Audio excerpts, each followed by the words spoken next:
찬송가 309장 하시겠습니다.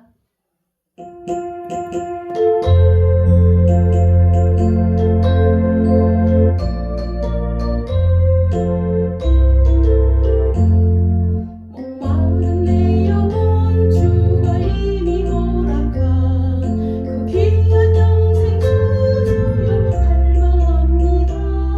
그 약속 따라서 힘써 간구하오니 오 주여 내게로 오서 들어주옵소서.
진짜 바다 물결같이 우리에게 임하고 있습니다. 우리 그 영광의 물결에 온전히 쌓여서 이 영혼의 기쁨을 한량없이 누리시는 여러분들 되시기를 주님의 이름으로 축원합니다. 오늘은 아가서 4장 1절에서 6절입니다. 아가서 4장 1절에서 6절입니다.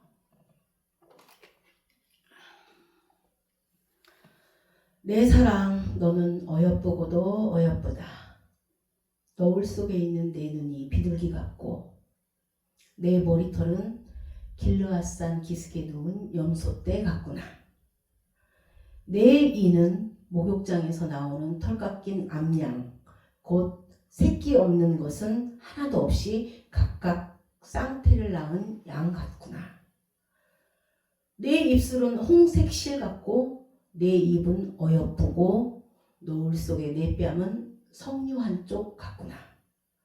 내 목은 무기를 두려고 건축한 다윗의 망대 곧 방패 1000개 용사의 모든 방패가 달린 망대 같고 내 두 유방은 백합화 가운데서 꼴을 먹는 쌍태 어린 사슴 같구나.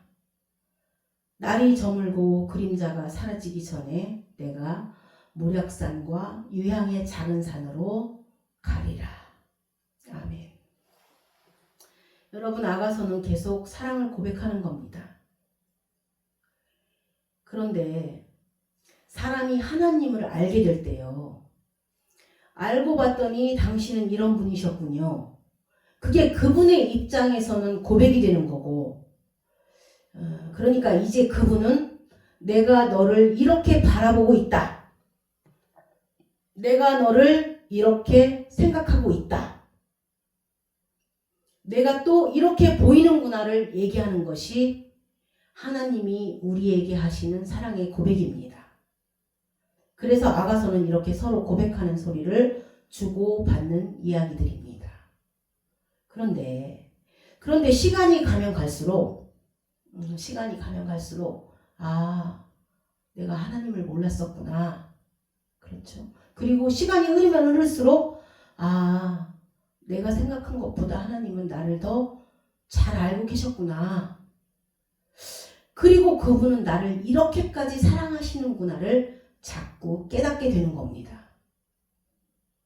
그러니까 처음에 내가 봤던 당신에 대한 그 묘사가 시간이 가면 갈수록 더 깊어지는 겁니다.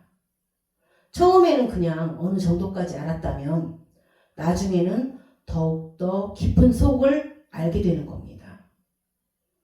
그분도 우리가 알아듣는 게 자꾸 깊어지니까 우리가 점점 알아듣는 게 깊어지니까 그분도 점점 더 깊은 마음속 이야기들을 서슴없이 해나가는 겁니다. 지금.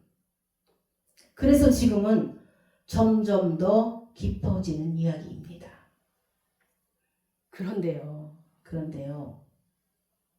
그 기쁨이라는 게 함께 깊어져야지 그 깊은 이야기를 알아들 수가 있지.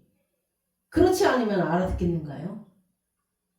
상대는 알아듣지도 못하는데 깊어지지도 않았는데 느닷없이 갑자기 네 눈이 비둘기 같고 이 머리털이 염소 같다고 하면 알아듣겠는가요? 여러분, 이 이야기들은 전부 그분과 관계가 없으면 알아들을 수 없는 얘기들입니다. 알아들을 수가 없습니다. 그래서 이거는 관계 안에서 알아듣는 겁니다. 관계에서만 알 수 있는 것인데 지금 갑자기 뜬금없이 네 머리털은 염소고 이빨은 쌍둥이를 낳은 양 같고 입술은 또 홍색 실 같고 입술이 막 실 같다는 건 이거 무슨 괴기 영화 같은 겁니다. 그쵸? 또 거기다가 두 유방은 무슨 어린 사슴 같고 도대체 이게 무슨 얘기인지 알 수 있는가요? 그래서 결국은 신앙은 행위가 아니라 관계라고 했습니다. 점점 관계가 깊어지면 그 관계 안에서 교통하는 것이고 그게 바로 사랑입니다. 그런데 그 그분이 끊임없이 우리를 부르고 우리의 이름을 부를 때 그렇죠. 아, 나의 사랑, 내 사랑아, 나의 사랑이라고 합니다. 그런데 그분이 말로 하는 거는 쉬운데요.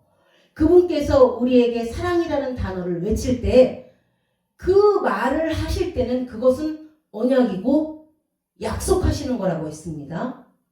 그리고 그 사랑이라는 것이 우리가 생각하는 어떤 감정이나 개념이 아니라 어떠한 존재로 넘어가야 되는 겁니다. 그분은 바로 당신 자신을 얘기하시는 겁니다.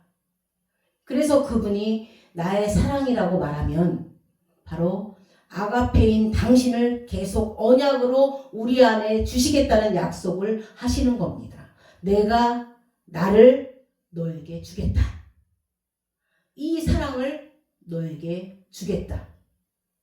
그래서 나의 사랑할 때, 나의 사랑이라고 이렇게 얘기할 때 그것은 당신 자신에 대한 약속을 확인하시는 겁니다.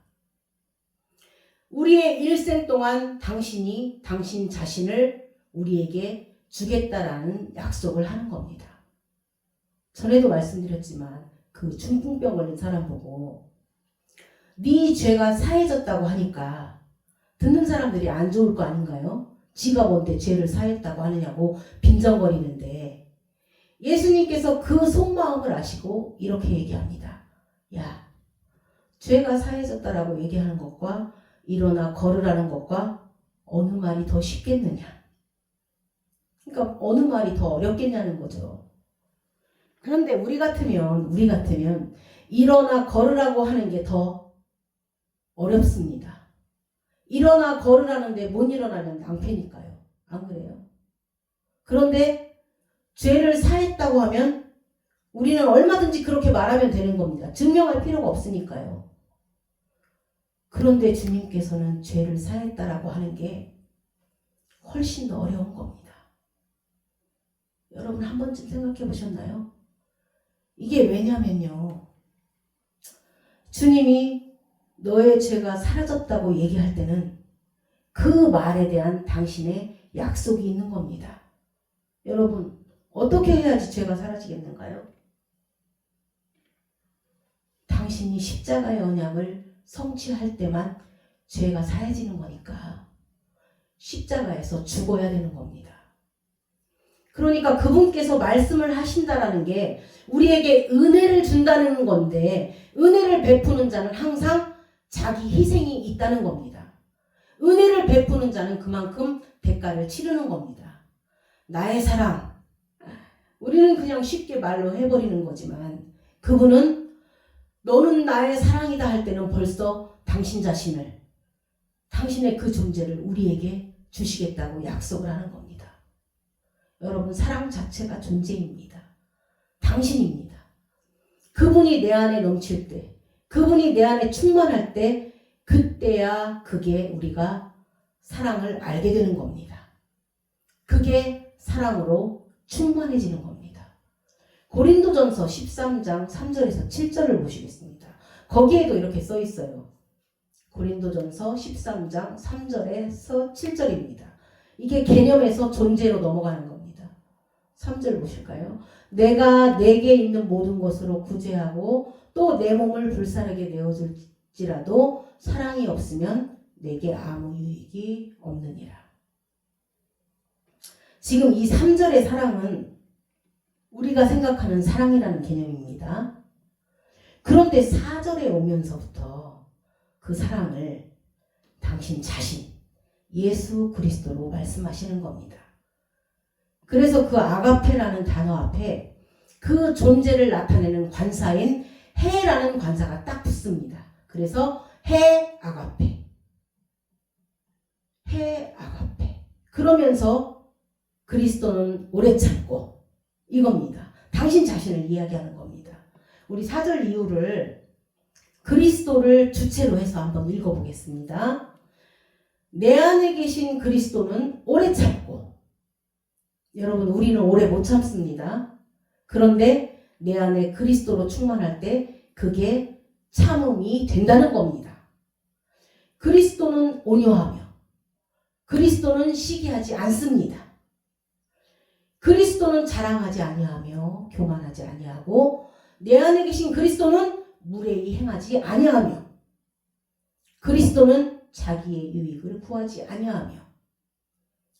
우리가 때로는 희생하고 자기의 유익을 구하지 아니할 때 그것은 내 안에 그리스도가 있다는 뜻입니다. 그분이 충만하다는 뜻입니다. 또 그리스도는 성내지 아니하며 그리스도는 불의를 기뻐하지 아니하며 그리스도는 진리와 함께 기뻐하고 7절 함께요. 그리스도는 모든 것을 참으며 모든 것을 믿으며 모든 것을 바라며 모든 것을 견디느니라. 제일 마지막에 견딘다라는 것은 참 우리가 평생 가지고 가야 될 중요한 요소입니다. 왜냐하면 견딘다는 건 뭐냐면 여러분 내가 원하지 않는 것을 경험할 때 견디는 겁니다. 기쁜 일은 견디지 않고 그냥 누리는 겁니다. 그런데 내가 원하지 않는 것이 나에게 왔을 때 그것을 받아들이는 건데 여러분 사실 우리가 얼마나 받아들여야 될 일들이 많은가요? 우리 삶에는 전부 다 받아들여야 되는 일들 뿐입니다. 여러분 사랑하는 사람을 먼저 보냅니다. 어떤 때는 어린 자녀를 먼저 보낼 때도 있습니다. 고칠 수 없는 불치의 병으로 때로는 교통사고로 또 뭐 여름에 풀장에 데려갔는데 물에서 나오지 않는 그 어린아이를 가진 엄마 아버지 그들은 아이를 잃었는데 그걸 받아들여야만 되는 겁니다. 그 일을 그냥 받아들이는 겁니다. 왜요? 어떻게 할 수 없으니까요. 또 사랑하는 부모님이 어느 날 갑자기 뭐 직장에 갔다 학교 갔다 왔는데 갑자기 심장마비로 돌아가시기도 했답니다. 그 또한 받아들이는 것밖에 아무 대책이 우리에게는 없습니다. 견딘다는 겁니다. 그런데 사람이 그런 걸 견딜 수 있다는 게 참 힘든 겁니다. 힘들어요. 얼마나 괴롭고 얼마나 힘든가요. 그런데 살아보니까 어느 날 그걸 받아들이면서 살고 있더라는 말입니다. 우리가 그걸 견디면서 살고 있더라는 겁니다. 그게 바로 여기서 말하는 모든 것입니다. 모든 것. 모든 것을 견디며 살고 있더라는 겁니다. 사라지더라는 겁니다. 그런데 여러분 그것은 나 때문이 아니라 내 안에 계신 그분 때문입니다. 그분의 사랑 때문입니다.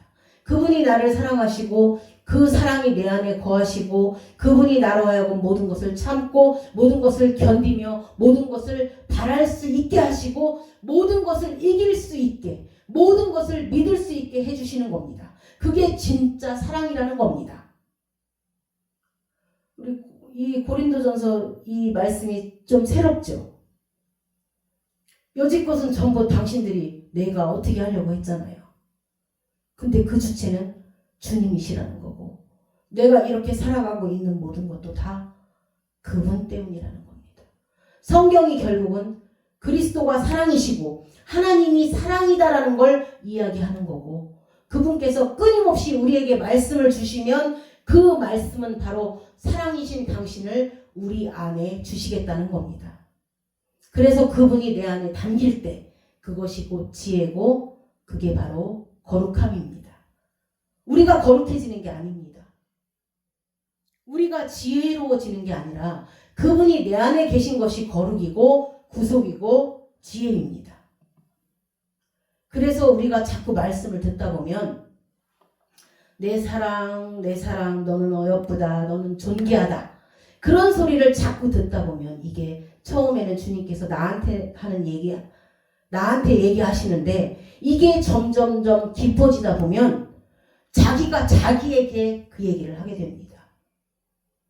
그러니까 더 깊은 실존 영생하는 나 진리 안에서의 나 바로 그 내가 그 얘기를 하는 겁니다.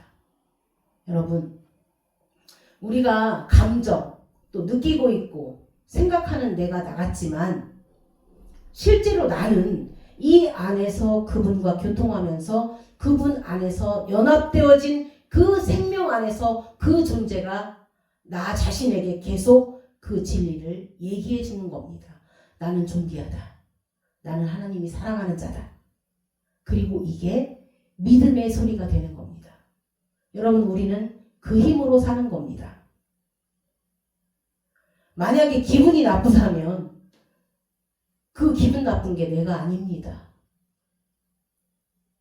네가 느끼는 거, 네가 현재 감각하는 거는 다 너의 감정일 뿐이라는 겁니다. 그걸 꺼내서 다른 데다 딱 놓고 바라보라는 겁니다. 진정한 나의 존재는 그리스도 안에서 영혼을 사모하고 진리를 기뻐하고 하나님 앞에서 지금 내 영혼이 성숙하며 춤을 추고 있다는 겁니다. 여러분, 나는 울고 있지만, 나는 슬퍼하고 있지만 우리 안에는 진짜 내가 있다는 겁니다. 하나님께서 설계하시고 하나님께서 만들어 놓으신 나라는 존재가 끊임없이 진리의 말씀을 거듭하고 있는 겁니다. 내 사랑.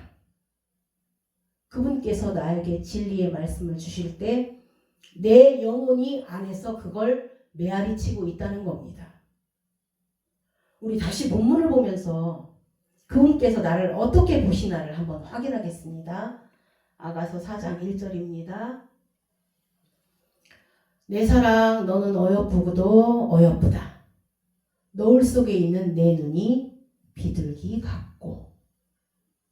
제가 성경에는 비둘기가 많이 나와서 선입견을 가지고 비둘기를 봐서 그런지 몰라도 확실히 비둘기는 눈동자, 그쵸? 눈동자하고 우리 비둘기 눈동자하고 닭의 눈알하고는 다릅니다. 우리가 닭은 눈알이라고 하지 눈동자라고 안 그럽니다. 성경에서는 비둘기를 얘기할 때 굉장히 순수하고 청결하다고 합니다. 성경에서는 순수하면 또 하나님을 본다고 이야기합니다. 하나님의 속을 깊이를 안다는 겁니다. 여러분, 우리가 성경을 읽을 때 하나님의 깊이를 우리가 여행하는 겁니다. 100번을 읽어도 모를 수 있습니다. 또 100번을 들어도 못 알아들을 수 있습니다. 우리가 교회 생활 많이 했다고 어떤 말씀의 깊이를 알아듣는 게 아닙니다. 신앙생활 오래 하고 성경을 많이 연구했다고 더 아는 게 아닙니다. 그렇지 않습니다. 그러면 누가 가장 잘 그 깊이만큼 알아듣느냐? 여러분, 물이 맑으면 그 깊이가 보이듯이 영혼이 맑은 자들이 속이 보이는 겁니다. 맑은 자. 내가 순수하면 그걸 청결이라고 번역했는데 하나님을 본다는 겁니다. 마음을 본다는 겁니다. 그렇지 않으면 지금 아가서의 말씀, 이게 무슨 얘기인지가 통 알 수가 없는 겁니다. 머리털이 염소 같고 이빨이 양 같고 또 아까 목이 무기를 두려고 건축한 다윗의 망대 같다고 하는데요. 사실 망대는 무기도 놔두고 방패 같은 것들을 놔두는 곳인데 어떻게 목이 그렇게 생겼나요? 못 알아들어요. 그런데 우리가 순수하면 그 이야기를 딱 들었을 때 이 얘기를 하시는구나가 보인다는 겁니다. 그러면 성경에서 말하는 순수가 무엇인가요? 성경에서는 도대체 무엇을 순수하다라고 얘기하는 건가요? 여러분, 우리는 생각이 많은 사람을 순수하다고 하지 않습니다. 생각이 많은 사람을 복잡하다고 합니다. 생각이 많은 사람을 복잡한 사람이라고 합니다. 또 복잡한 게 좀 지나치면 피곤해집니다. 생각이 많은 만큼 피곤한 사람입니다. 그래서 한 가지만 아는 사람을 순수하다고 하는 겁니다. 여러분, 한 가지입니다. 우리가 여러 가지가 있으면 자꾸 이 생각했다, 저 생각했다, 여러 의도 때문에 염려하게 됩니다. 그런데 오로지 한 가지만 있으면 아주 순수할 수밖에 없다는 겁니다. 그런데 또 그 한 가지가 예수 그리스도가 될 때 그 사람은 주님을 보는 겁니다. 여러분, 우리는 한 가지가 아니었습니다. 항상 그분에게서 무엇을 이었습니다. 그런데 이제는 그분을 이 한 가지로 초점이 맞춰질 때 우리는 그때부터 그분의 모든 것을, 아니 모든 것인지는 모르겠지만 그분의 깊은 마음을 보는 사람이 된다는 겁니다. 여러분, 그 한 가지입니다. 마르다야 마르다야 내가 여러 가지로 분주하나 그 한 가지로 족하다는 겁니다. 그리고 그 부자 청년은 여러분 한 가지가 부족한 겁니다. 네가 이것도 지켰고 저것도 지켰고 이것도 가졌는데 부족한 것 그 한 가지, 그 한 가지가 바로 그리스도였습니다. 우리가 신앙생활이 처음에는 그분하고 또 그 외의 것들이었습니다. 그런데 어느 날 오로지 그분을 아는 것이 이 세상의 모든 것을 마치 다 가진 것 같은 겁니다. 그분 한 분을 얻었는데 이 세상의 모든 것을 다 가진 것 같은 마음입니다. 오로지 그분을 얻는 겁니다. 그분께서 언약으로 내 사랑 어여쁘다 어여쁘다 할 때 우리는 그 말씀을 통해서 바로 그분을 얻는 겁니다. 여러분, 우리 영혼의 발걸음이 우리를 움직였습니다. 우리는 그냥 지금 이 자리에 온 게 아닙니다. 우리의 신앙의 마라톤 길에 길이 막히고 웅덩이가 생기고 하는 이런 와중에 요리조리 잘 피해왔습니다. 그렇죠? 그런데 그게 우리의 발이 걸어온 게 아니라 우리 영혼이 우리를 움직인 겁니다. 우리의 영혼이 바로 그 한 가지를 사모하기 때문에 여기까지 온 겁니다. 여러분 안에 있는 영혼에게 감사하다고 한번 고백해 보세요. 그 영혼이 우리를 여기까지 끌고 온 겁니다. 박수요. 감사하세요. 그 영혼의 발걸음이 우리를 지금 이 자리로 인도하셨습니다. 여러분, 비둘기에게서는 바로 그 한 가지를 알려주는 겁니다. 여러 가지가 다 버려지다 보니까 이제는 보인다는 겁니다. 우리가 뭘 본다고 할 때는 여러분, 내가 가지고 있는 걸로 본다고 했습니다. 우리 안에 있는 욕심과 탐심과 의도와 계획으로 보는 겁니다. 제가 만약에요, 제가 지금의 이 목회를 한번 잘해보겠다라고 생각을 하면 그 생각을 하는 순간부터 내 안에 계획이 많이 있을 겁니다. 그렇죠?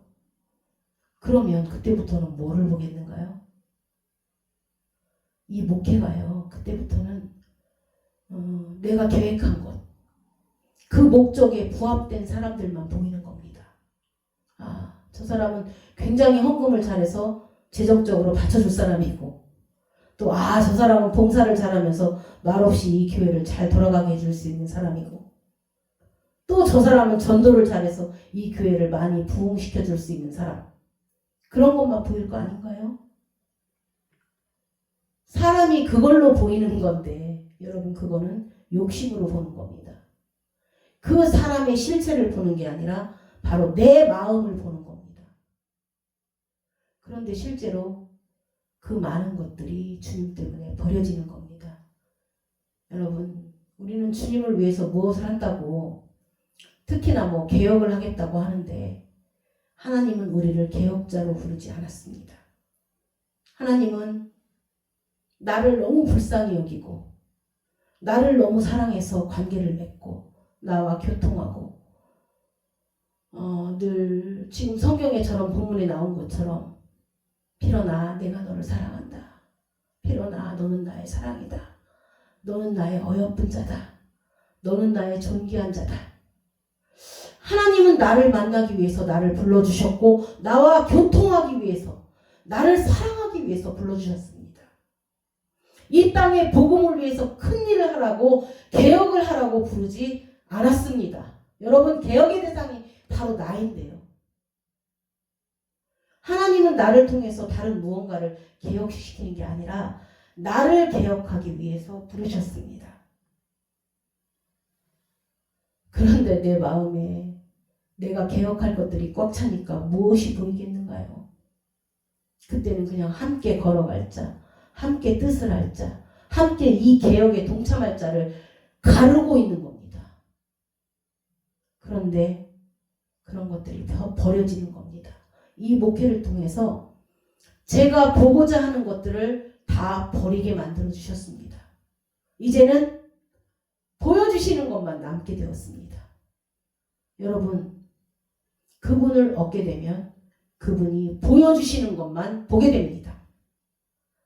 그렇잖아요. 창세기에서 조카 롯은 자기가 보았고 아브라함은 보여주셨습니다. 동서남북을 바라봐라. 보여주신 걸 주시고 롯은 자기가 보니까 망할 곳에 들어갔습니다. 소돔으로 들어갔습니다. 마치 여호와의 동산처럼 보이는 겁니다.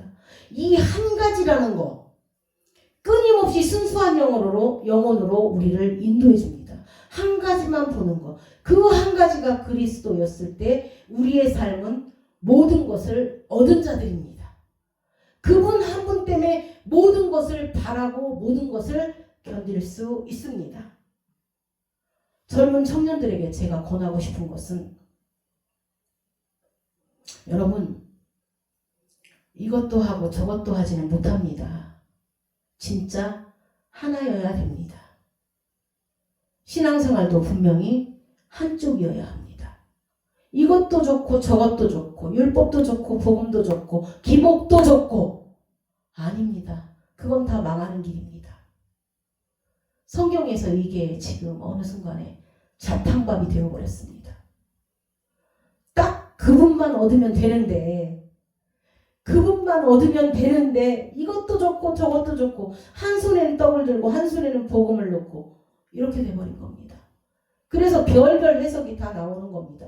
엄청난 그거 있잖아요. 이 축복 저 축복 저 축복 이 축복 이런 축복들을 막 보여주는 겁니다. 교회에서.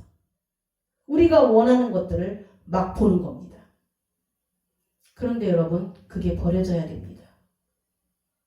보여지는 겁니다. 보여지는 것만 남다 보니까 딱 하나 그분만 남는 겁니다. 해 아가페 사랑만 딱 남는 겁니다. 나의 사랑하는 자의 목소리 듣기 원하네. 나의 사랑 나의 어여쁜 자야.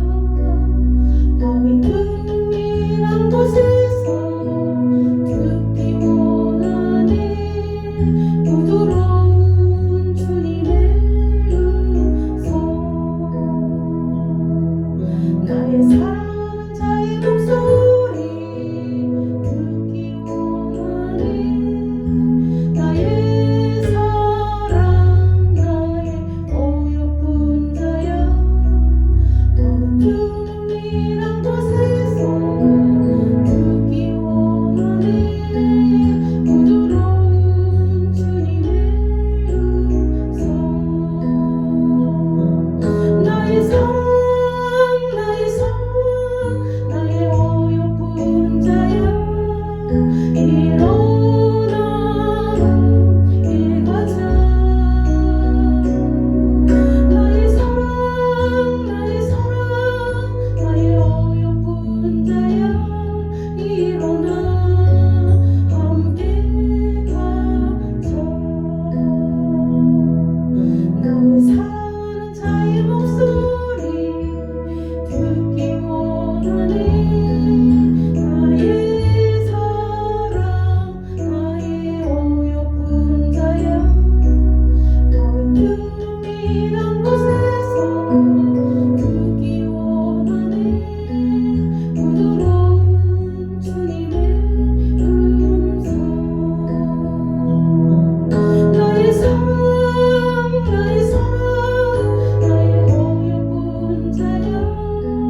일어나 함께 가자. 나의 사랑 나의 어여쁜 자야. 일어나 함께 가자. 나의 사랑 나의 어여쁜 자야. 일어나 함께 가자. 나의 사랑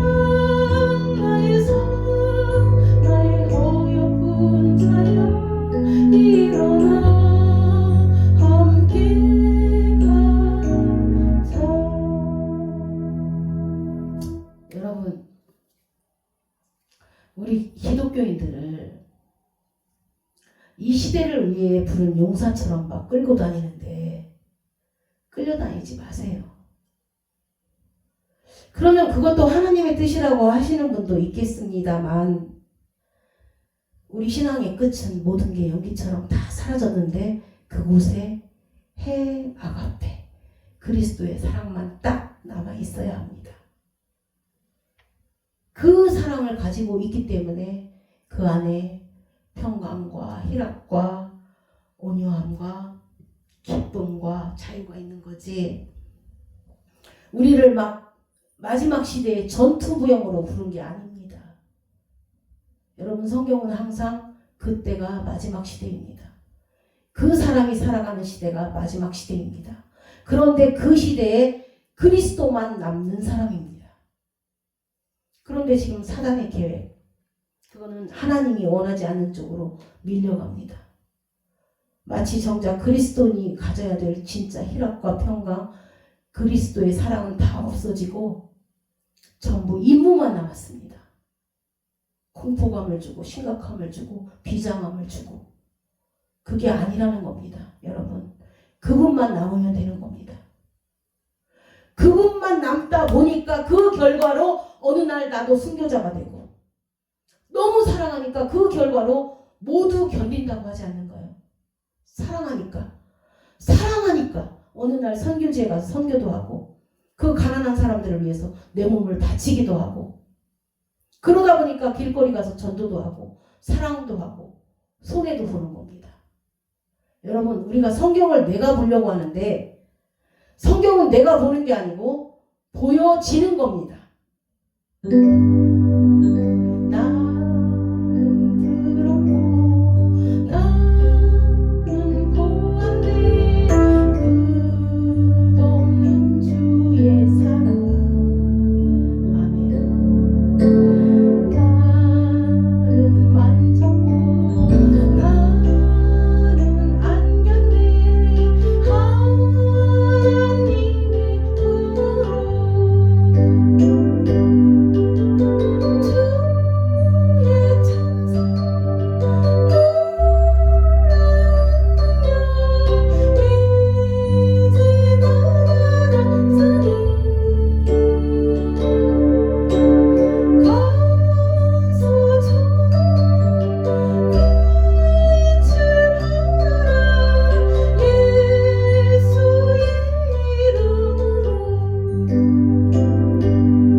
우리는 만졌고 안겼습니다. 우린 지금 하나님 품에 안긴 자들입니다. 믿어지시면 아멘입니다. 이제 우리 머리털로 갑시다. 머리털. 본문 1절입니다. 내 머리털은 길르앗산 기슭에 두은 염소떼 같구나. 염소떼. 염소떼. 여러분 계시록이나 다니엘서 같은 예언서들이나 또 묵시록이나 아가서 이런 것들이 어렵다고 하는데요. 이런 거는 잘 모르면 여러분 성경 안에 다 있습니다. 성경 안에서 찾으시면 됩니다. 머리털은 어디서 제일 많이 나왔는가 하면요. 제가 지금 자꾸 목이 잠겨서 목소리가 점점 작아지는데 죄송합니다.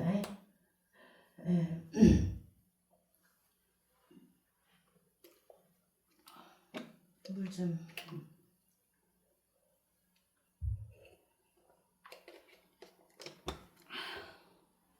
머리털은 어디서 제일 많이 나왔는가 하면요.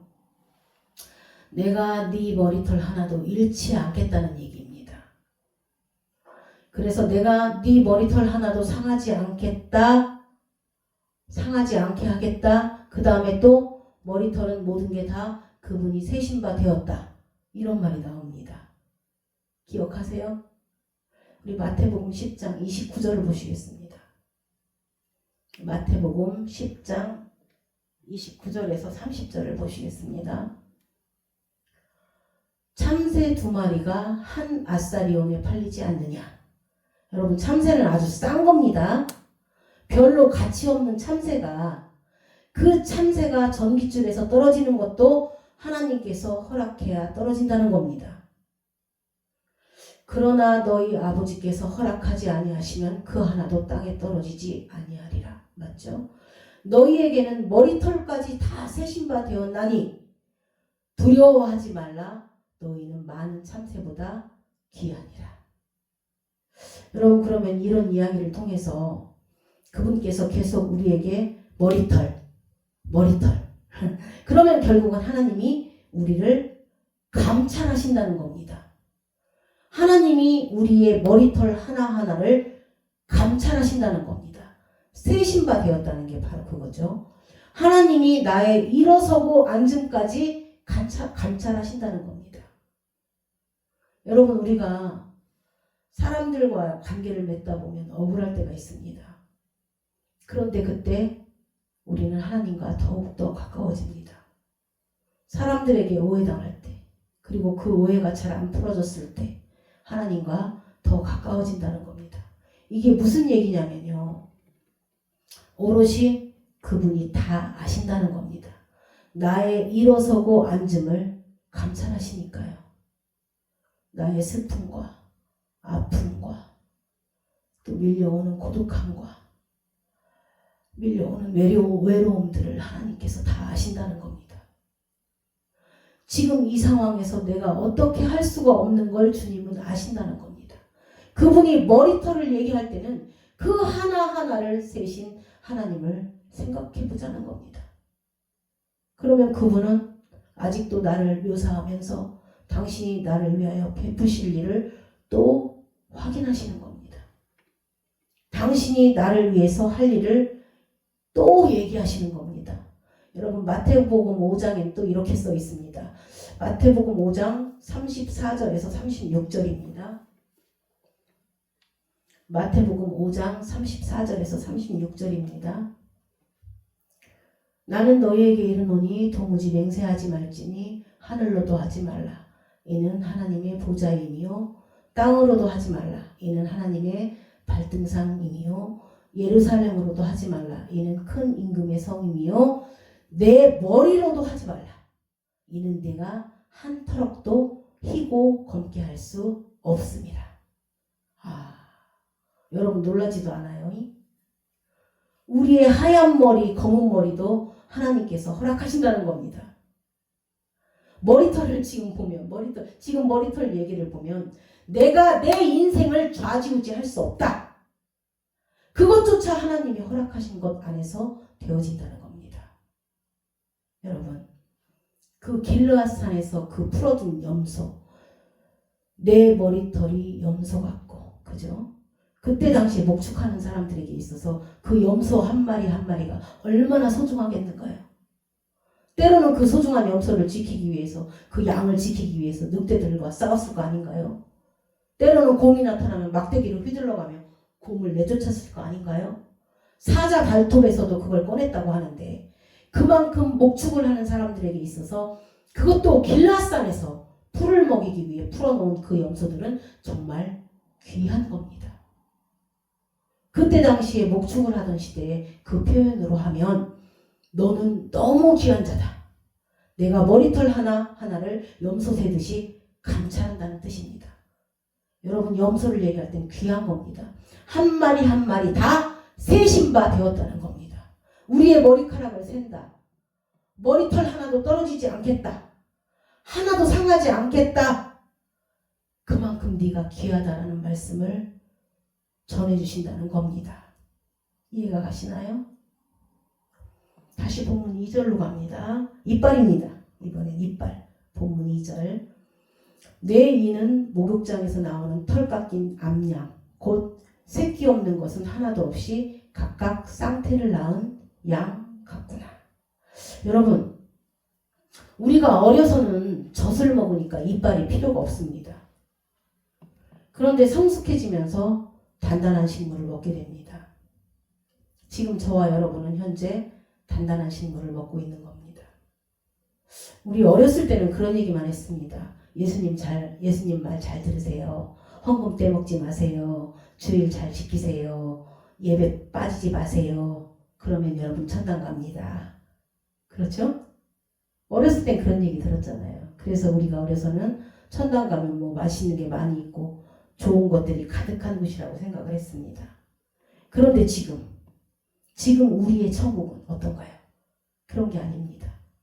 남을 위해서 내 목숨을 초계와 같이 버릴 수 있다면 그 사람은 이미 그 마음이 천국입니다. 예수님을 따르기 위해서 자기를 부인하고 자기 십자가를 지고 따르는 그 삶이 천국 아니겠는가요? 벌써 그 말씀에 아멘 할 수 있다면 우리는 이미 단단한 식물을 먹는 이빨을 가졌다는 겁니다. 지금 그 이빨을 보니 내 이빨에서 먹는 그 단단한 식물로 인해서 내 이빨이 계속 끊임없이 그 복음을 씹고 제sel직임질 할 때마다 생명을 낳는다는 겁니다. 쌍둥이를 낳는 겁니다. 성경에서 쌍태를 얘기할 때는 항상 우리의 생명은 나만의 생명이 아니라 그리스도의 생명. 그렇죠. 그래서 멍에를 같이 매는 겁니다. 그래서 그리스도와 같은 일체가 되기 때문에 쉬운 겁니다. 합일. 일체를 이루기 때문에 그 멍에가 쉬운 겁니다. 떨어져 있으면 멍에가 우리의 몸을 찢는 멍에가 되는데 하나가 되었을 때 멍에가 쉽고 가벼워집니다. 우리 십자가는 항상 그와 함께 죽고 그와 함께 부활하는 겁니다. 쌍둥이를 낳을 것이라는 겁니다. 새끼를 반드시 낳을 것이다. 그리고는 털이 깎인다는 겁니다. 그러면 또 털은 무엇인가요? 여러분, 성경에서 털을 갖고 태어난 사람이 있는데 누군가요? 에서입니다. 에서. 성경에서 털을 말할 때는 옷을 입었다는 겁니다. 아예 옷을 입고 태어납니다. 날 때부터 자기의 의의 옷을 입고 태어납니다.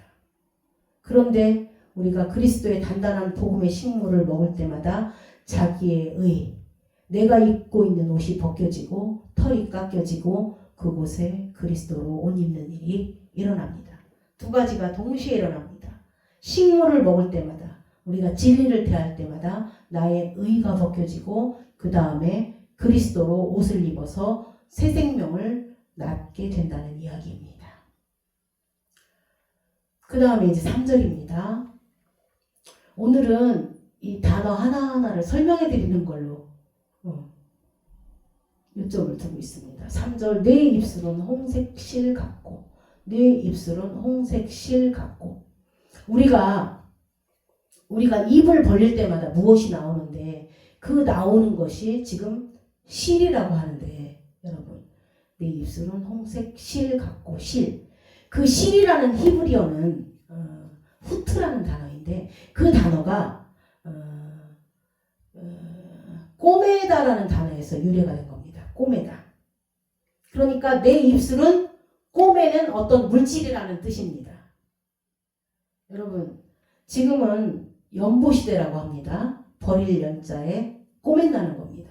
우리가 연보함에 내 입장에서는 버리는 겁니다. 내 입장에서는 내가 귀하게 여겼던 것을 떼어내는 겁니다. 버릴 연. 그러면 거기다 버리면 그걸로 뭘 하는가요? 꿰맬 보입니다. 우리가 꿰매야 될 부분들을 보충하고 그것을 기우고 고치고 수선하고 완성하는 겁니다.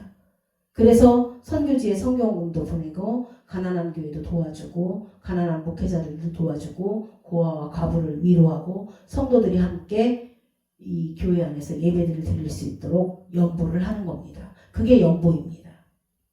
그러니까 꼬매는 거는 네 입술에서 나오는 것이 화목하게 해주고 하나를 만들어주고 격려해주고 살려주고 부족한 부분을 보충해주고 그러니까 주님이 우리의 입을 그렇게 만들어 주시겠다는 겁니다. 이전에 우리의 입술은 어땠나요? 가르고 정죄하고 심판하고 마음에 일어나는 그 독한 이야기들을 마음껏 얘기했습니다.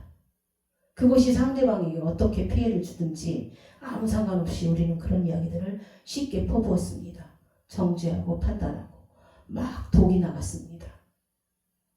그런데 이제는 이 입술에서 나오는 것들이 살려주고 보충해주고 보듬어주게 변하는 겁니다. 그렇게 우리를 만들어 나가시는 겁니다.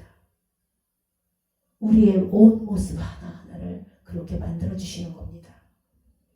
내 마음에 가득한 것을 말하게 해서 그래서 우리 안에 부족한 부분을 그분이 사랑으로 채워주십니다. 가득한 것을 입으로 말하게 합니다. 그래서 여기서는 구속의 의미로 홍색, 빨간 실이 나오는 겁니다. 살려주고 구속에 꿰매는 것들이 내 입을 통해서 나온다는 겁니다. 그 다음에 또 본문입니다. 3절입니다. 내 입은 어여쁘고 너울 속의 내 뺨은 석류 한쪽 같구나. 내 입은 어여쁘고 이거는 총체적인 얘기입니다. 너울 속의 내 뺨은 그러면 사람의 뺨에 이렇게 석류라고 했으니까 홍조가 낀 겁니다. 붉은 빛. 아시다시피 빛이라는 것이 여러분 파장이라는 것이 있는데 짧은 게 있고 긴 게 있습니다. 그런데 어떤 범위 안에 있는 그 파장에 있는 빛만 우리가 볼 수 있다고 해서 그걸 가시광선이라고 합니다. 그래서 빨주노초 파남보 이걸 가시광선이라고 합니다. 다 아시죠? 그거는 일정한 양의 파장을 갖고 있는 빛입니다. 그래서 우리가 빨간색을 본다는 거는 예를 들어서 어떤 사람의 뺨이 빨갛다고 하면 그거는 실제로 그 사람의 뺨이 빨개서 빨간 걸 보는 게 아닙니다. 빛이 있는데 그 빨간색을 나타내는 게 그 단위가 한 8천 정도 됩니다. 8천을 가지고 있는 빛이 그 사람의 뺨에 반드시 맞닥뜨린 겁니다. 그 빛이 맞닥뜨렸을 때 그 빛을 그 얼굴에서 뺨에서 반사시킵니다. 빨간색을 내는 과시광선이 내 얼굴에 비춰졌을 때 그게 반사되는 겁니다. 그러면 우리가 그 사람에게서 빨간색을 볼 때는 이 사람에게는 빨간 빛이 임했구나를 알 수가 있습니다.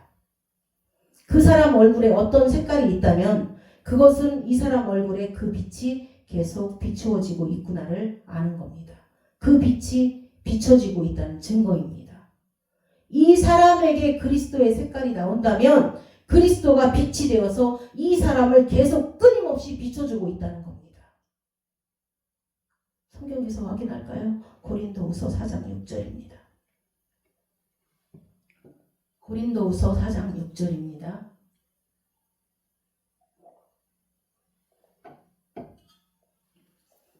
어두운 데서 빛이 빛이라 말씀하셨던 그 하나님께서 예수 그리스도의 얼굴에 있는 하나님의 영광을 아는 빛을 어디에요? 우리 마음에 비추셨느니라. 여러분 우리 마음에 비추는 겁니다.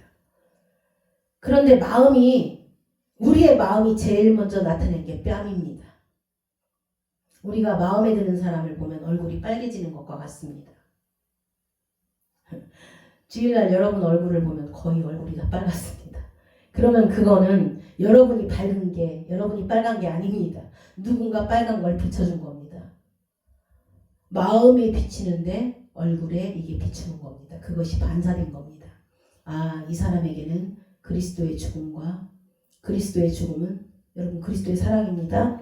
그리스도의 십자가의 구속의 그 보혈의 빨간 석류 같은 색깔이 그 사람 마음에 끊임없이 비추고 있다는 증거로 뺨이 빨개지는 겁니다. 그러니까 전부 내 쪽에서 일이 아닌 겁니다. 신앙은 너희가 이렇게 살아야 한다고 주문받는 이야기가 절대로 아닙니다. 신앙생활은 우리가 이렇게 살아야 된다라고 얘기하는 것도 아니다라는 겁니다. 그분이 지금 우리에게 이렇게 하고 계시다는 것을 아는 겁니다.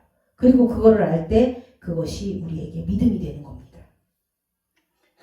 우리는 이 사랑 앞에서, 이 놀라운 사랑 앞에서 또 찬양을 해야 되는데,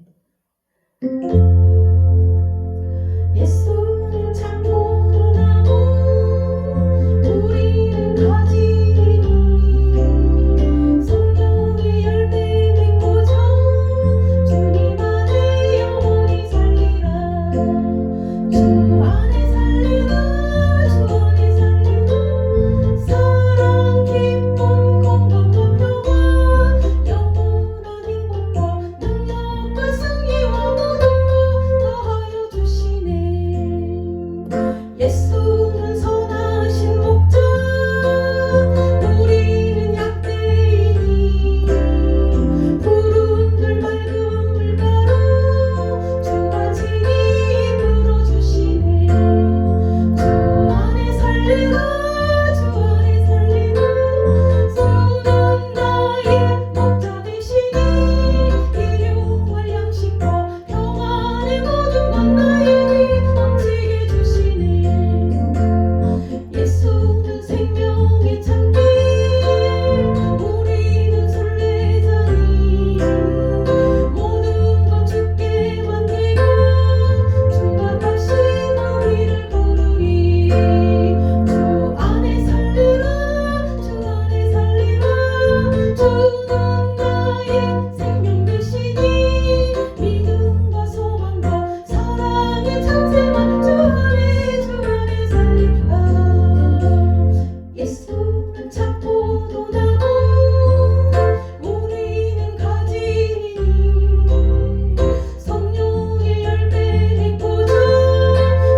이제 목으로 갑니다. 목 4절입니다. 내 목은 무기를 두려고 건축한 다윗의 망대 곧 방패 1000개 용사의 모든 방패가 달린 망대 같고. 여러분 성경에서 우리 목 그러면 옛날에 광야에서 하나님을 원망하다가 모세를 원망하다가 불뱀에 물려서 죽어갈 때 하나님께서 모세에게 장대에다가 노뱀을 걸어놓으라고 하고 그것을 쳐다보는 자는 산다고 합니다. 그래서 많은 사람들이 그거를 쳐다보고 살았습니다. 그러면 그들이 그걸 쳐다보려면 얼굴을 돌려야 하겠는가요? 목을 돌려야 하겠는가요? 여러분 목을 돌리기 전에는 절대로 얼굴이 안 돌아갑니다. 실제로 우리가 주를 향해서 아니면 내가 살아가야 될 것을 바라보기 위해서는 얼굴을 돌리는 게 아니라 목을 돌리는 겁니다. 내 인생에 누구를 의존해야 되는지를 이 목은 아는 겁니다. 내가 누구를 바라봐야 되는지를 목은 아는 겁니다. 어느 방향으로 내가 내 존재를 향해야 되는지를 이 목은 압니다. 그래서 눈을 들어 산을 보라 이 도움이 어디에서 올고 천지를 지으신 여호와께로다 할 때 우리가 눈을 들어 산을 볼 때 목이 돌아가는 겁니다. 이 목이 내가 누구를 바라봐야 되는지를 아는 겁니다. 내가 누구를 의지해야 되는지를 아는 겁니다. 그래서 성경에서 목은 믿음을 이야기합니다. 그러니까 목 안에 방패들이 있다고 하는데 그 방패도 1000개씩이나 집어넣습니다. 목에 방패가 있대요. 1000개씩이나. 방패가 있는 목. 여러분 에베소서 6장에 그게 나옵니다. 에베소서 6장 16절입니다. 에베소서 6장 16절입니다. 모든 것 위에 믿음의 방패를 가지고 이로써 능히 악한 자의 모든 불화살을 소멸하고. 구원의 투구 성령의 검을 말하면서 지금 믿음을 방패라고 합니다. 믿음을 방패라고 하죠. 목을 믿음으로 총체적으로 표현할 때 앞으로 네 목은 그리스도만을 바라보고 주님만을 포커스하는 목이 될 것이다 라는 겁니다. 여러분 믿음의 방패라고 하는데 여러분 방패는 싸울 때 쓰는 게 아닙니다. 숨을 때 쓰는 겁니다. 내 존재를 완전히 안 보이게 만드는 게 방패입니다. 보인다는 거는 여러분 방패에 효과가 없는 겁니다. 내 존재가 하나도 드러나지 않아야 됩니다. 그러니까 우리는 그리스도라는 방패 뒤에 딱 숨어버리는 겁니다. 여러분 그 방패에 딱 숨는 것이 믿음입니다. 이 목은 항상 그분이 하신 일을 바라보는 겁니다. 그래서 여호와께서 너희를 위하여 싸우는 걸 보아라. 너희는 가만히 있어 여호와께서 너에게 구원을 행하신 일을 보아라. 네 목은 내가 지켜줄 것이다 입니다. 이해 가시죠? 마지막으로 유방으로 넘어갑니다. 5절입니다. 내 유방은 백합화 가운데서 꼴을 먹는 쌍태 어린 사슴 같구나. 여러분 우리가 볼 때 성경에서 여인의 유방을 얘기하면 이거는 내 안에 있는 양식을 밖으로 내어주는 겁니다. 그렇죠? 그럼 그 생각이 맞다면 저 어린 사슴에서 나오는 우유 같구나 이렇게 해야 되는데 여기서는 그냥 사슴 같다고 합니다. 그러니까 여러분 지금 사슴은 유방은 내 안에 있는 양식을 내어주는 거라고 했는데 지금 이 사슴은 내어주고 있는 게 아니라 먹고 있는 겁니다. 여러분 우리는 유방하면 주는 자로서 생각을 했습니다. 그래서 나의 이 재능과 내 안에 담겨있는 이 복음이라는 엄청난 이 보물 이 모든 것들이 나를 통해서 누구에게 주는 거라는 생각을 한다는 말입니다. 그런 생각 여러분들도 가지고 계셨죠? 나를 통해서 성도들을 변화시키고 나를 통해서 이렇게. 그런데 아직도 그분은 내 안에 있는 재능과 내 안에 담겨있는 많은 것을 통해서도 넌 아직도 넌 아직도 백합화 가운데서 꼴을 먹고 있는 사슴 같다고 합니다. 그러면 여러분, 준다라는 건 무엇인가요? 잘 생각해 보세요.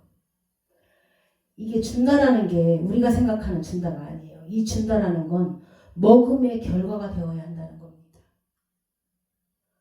우리 신체의 모든 부분은, 또 나의 삶의 모든 이야기들은 먹는 이야기가 되어야지 주는 이야기로 출발하지 않는다는 겁니다. 여러분, 주는 거는 그냥 먹음의 결과입니다. 하나님은 이 사람에게 양식을 부어주면 이런 결과가 있을 것이다를 아십니다. 이 사람에게 복음이 들어가면 이런 일이 있을 것이라는 걸 아신다는 겁니다. 스데반에게 복음이 들어가면 이 사람은 돌을 맞고 그 순간에서도 저 사람들의 죄를 용서하는 기도를 하면서 순교할 것을 하나님께서는 아셨습니다. 그래서 스데반은 순교자의 결과가 나왔던 거고, 저와 여러분은 각자 하나님께서 결과를 쥐고 계십니다. 그 결과가 중요한 게 아니라, 문제는 그 결과가 나오기까지 우리가 끊임없이 백합화 가운데서 그 꼴을 먹느냐가 중요한 겁니다. 우리는 먹고 자라는 겁니다. 하나님은 지금 그걸 약속하시는 겁니다. 공급에는 지장이 없다는 겁니다. 과부에게 빈 그릇을 가져다 넣으라니까 여러분, 그 그릇이 다 찰 때까지 기름이 끊임없이 나왔습니다. 그리고 그릇이 그쳤을 때에야 기름이 그쳤습니다. 하늘나라의 공급에는 문제가 없습니다. 여러분, 백합화라는 거는 성경에서는 언약입니다. 야, 백합화를 봐라. 솔로몬의 입은 영광으로도 저 틈풀밖에 안 되는 백합화, 하나님께서 입혀준 영광을 따라가지 못했다 하물며 백합화보다 귀한 너희들. 그러니까 백합화를 생각하면서 우리에게 끊임없이 그리스도로 옷을 입혀주고 영광을 입혀주겠다는 약속입니다. 말씀을 주시겠다는 약속입니다. 그래서 그 언약 가운데서 끊임없이 그리스도 자신을 말씀으로 주실 때 너는 그것을 먹는 자라는 겁니다. 나는 네 가슴을 보면서도 라고 하는데, 가슴에서 젖이 나오는 것은 양식을 먹은 결과로 나오는 거 아닌가요? 그래서 하나님은 지금 그 양식을 주시겠다는 약속을 하시는 겁니다. 그러면서 6절입니다. 6절. 날이 저물고 그림자가 사라지기 전에 내가 모략산과 유향의 작은 산으로 가리라. 이제 이게 결론입니다.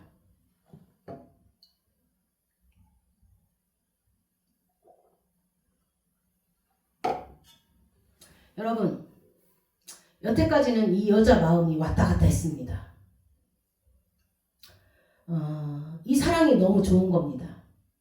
여지까지는 이런 남자가 있다고 하면서 이 사람이 너무 좋다고 하면서도 왔다 갔다 한 겁니다. 그런데 지금 날이 저물고 그림자가 사라집니다. 내가 모략산과, 여러분, 모략산은 죽음의 산이고 유향산은 부활의 산입니다. 보세요. 부활이라는 결과를 알았기 때문에 여러분 죽음의 산을 가는 겁니다. 부활을 믿어버리니까 죽을 겁니다. 내가 만약에 이 죽음으로 끝난다면 악착같이 살지 누가 죽겠는가요? 그런데 부활의 참 생명이 있는 걸 알았기 때문에 용감하게 죽는 겁니다. 이 사람이요, 전에는 부활까지는 못 봤던 겁니다. 그냥 함께 있음의 즐거움만 알았습니다. 그러면서도 계속 목이 말랐습니다. 그래서 밤이 찾아오고 밤중에 성중에 찾아다니면서 헤매이는 겁니다. 이게 진리가 맞습니까? 당신 맞습니까? 당신이 진짜 전부입니까? 내가 올인할 수 있습니까? 이게 막 왔다 갔다 하는 겁니다. 그런데 4장에서는 여태까지 남자 얘기를 듣고 나서 여자가 믿음으로 딱 결정을 해버립니다. 당신과 함께 가겠다. 끝까지 가겠다. 죽음과 부활이 동시에 있다는 걸 깨달은 겁니다. 여러분, 성도에게 있어서 죽음은 곧 부활입니다. 여러분, 선악과로 우리의 죽음이 드러났습니다. 그리고 자기가 벗은 걸 알았습니다. 벗음을 알았다는 것은 자기의 사망을 봤다는 겁니다. 그런데 여러분, 사망한 자가 어떻게 사망을 보겠는가요? 적어도 내 존재가 사망이라는 걸 볼 수 있다라는 건 이미 살았다는 겁니다. 내가 사망임을 볼 수 있다라는 거는 그는 이미 부활한 자입니다. 살아있기 때문에 내가 사망임을 안 겁니다. 여러분, 진짜 사망한 자는 사망을 알 수가 없습니다. 적어도 나에게서 사망의 공고함을 발견할 수 있다면 그는 이미 사망과 동시에 부활을 경험한 자입니다. 그러니까 죽은 자이면서도 아담아 내가 어디 있느냐라는 음성이 들려지는 겁니다. 여러분, 성경에서는 직접적인 경험적 부활이 있고 하나님 안에서 약속의 부활이 있습니다. 의미나 조건 이런 것들이 헷갈려서 우리가 이거를 우리의 시제로 나서 그렇지, 이 모든 것을 통해서 볼 때 진리 안에서 말할 때 적어도 내가 사망을 본다면 이거는 이미 부활된 것을 이야기하는 겁니다. 그래서 모략의 산이 있는 것처럼 유향의 산이 항상 한 곳에 있다는 걸 본 겁니다. 그래서 그 산이 모략과 유향의 산이 되는 겁니다. 여러분, 따로 떨어져 있지 않습니다. 그 산이, 곧 죽음의 산이 나에게는 유향의 부활의 산이 되는 겁니다. 그러니까 죽음이 곧 생명이다라는 걸 깨닫고, 또 벗음이 곧 입음이라는 걸 깨닫고, 또 버림이 얻는 거라는 걸 깨닫고 나니까 우리도 그냥 그 산에 가겠다, 이렇게 그 한 가지 고백을 할 수 있는 겁니다. 이제 여러분들도 그 부활과 그 죽음과 부활의 산에 가시겠다는 고백을 올려드리는 신앙이 되시기를 주님의 이름으로 축원합니다.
기도하시겠습니다.